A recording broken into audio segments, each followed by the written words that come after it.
Dyson sells vacuum cleaners, fans, and hairdryers.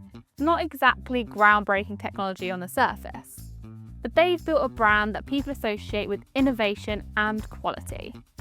They've done it almost entirely through how they communicate. Meanwhile, medtech companies are selling devices that genuinely save lives, and most of them can't explain what they do in a way that connects. There's a massive gap between innovation in medtech products and the innovation in medtech messaging.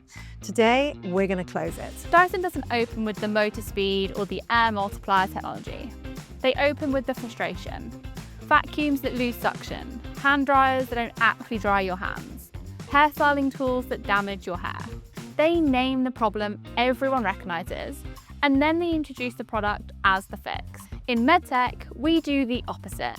We lead with the engineering, the proprietary technology, the material composition, and the technical specifications.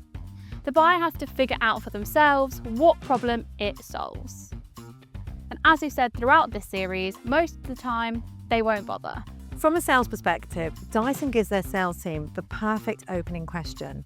Stuck on Y? Try X. That's a conversation starter that anyone can use. But most medtech sales teams don't have that because their messaging doesn't give them a clear problem to anchor on. The application for medtech. What's the frustration your buyer feels every day that your product fixes? Name it. Lead with it. Everything else comes after. Dyson doesn't hide their technology. They put it on display. The clear bin so you can see the dirt it pulled out of your carpet, the cutaway that shows the cyclone working, the slow motion of the air being multiplied. But here's the thing, they never show you the technology for its own sake. They show it doing the job you care about. The clear bin isn't there so you admire the engineering. It's there so you can see the proof that it works. Most medtech companies show their technology the other way around. A cross-section render with every component labelled, a spec sheet, the mechanism explained for its own sake. It looks impressive to an engineer, but the buyer is left asking, so what does that do for me? From a sales perspective, this is the difference between too much feature-driven information that doesn't drive action and showing proof. When a buyer can see the mechanism actually delivering the outcome, the one thing they normally can't see, that's powerful. It's evidence they can watch, but the moment it becomes a tour of your engineering, you've lost them. They don't care how clever it is. They care what it does for their patients and their procedures. The application for medtech. Take the part of your technology the buyer can't normally see and make it visible in the moment it delivers the result. Not a labelled render of the device, a visualisation of it doing the job paired with the outcome it produced.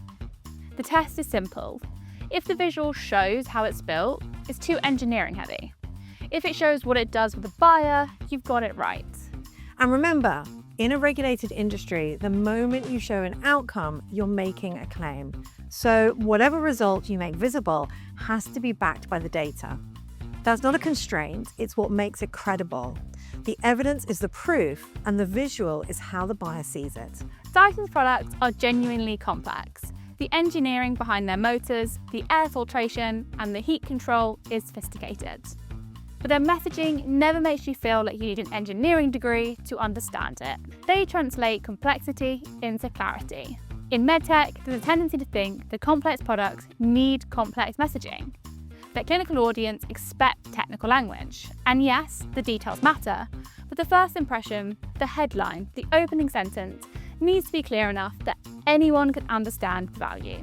You layer in the technical detail for people who want it, but you don't lead with it. And as we've talked about before, in a regulated industry, there's often a fear that simplifying means losing accuracy. But Dyson proves that's not the case.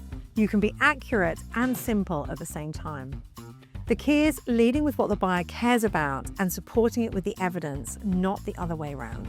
The application for medtech. Take your most technical product and explain what it does in one sentence that a non-expert could understand. If you can do that, you found your headline. The clinical detail lives on page 2, not page 1. So here's the thing. Medtech is one of the most innovative industries in the world. The products being developed are extraordinary, but the messaging hasn't always kept up. There's a gap between the innovation in the product and the innovation in how it's communicated. Dyson closed that gap decades ago. Apple closed it, Nike closed it. These brands invest as much in how they communicate as they do in what they build. And that's why they win. Not because their products are always the best, but because their messaging makes the value impossible to miss. Medtech companies can do the same thing. The product innovation is already there, and messaging just needs to catch up. So, here you go. 3 principles from Dyson's playbook. Lead with the frustration, not the engineering. Show the technology when it matters, and make complex technology feel simple. Next month, we're going deeper on the sales side. 5 types of content your Medtech sales team is missing, and how to map content to the entire buyer's journey. Subscribe now so you don't miss it. And if you want us to look at your messaging and tell you where the gaps are, book a free messaging audit. The link's in the description.